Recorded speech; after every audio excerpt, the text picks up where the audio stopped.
রাসূল সাল্লাল্লাহু আলাইহি ওয়াসাল্লাম সবসময় চারটা আমল তিনি করতেন, চারটা আমল তিনি কখনো পরিত্যাগ করেননি।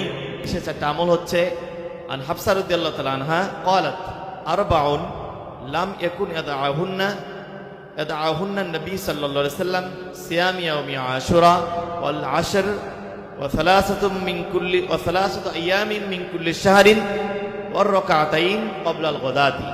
হাফসা রাদিয়াল্লাহু তাআলা আনহা বর্ণিত, রাসূল সাল্লাল্লাহু আলাইহি ওয়াসাল্লাম কখনো চারটি আমল পরিত্যাগ করেননি। এক নাম্বার সিয়াম ইয়াউমি আশুরা, অর্থাৎ তিনি সবসময় আশুরা রোজা পালন করতেন। দ্যাট মিনস মুহররম মাসের 10 তারিখে তিনি রোজা রাখতেন। ওয়াল আশর, জিলহজ মাসের প্রথম 10 দিন তিনি রোজা রাখতেন।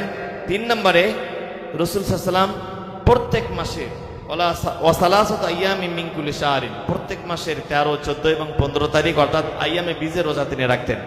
4 নম্বরে ওয়ার রাকাতাইন ক্বাবলা আল গাদাত, তিনি ফজরের পূর্বে 2 রাকাত সুন্নত আদায় করতেন। মুসনাদে আহমদে হাদিসটি বর্ণিত হয়েছে।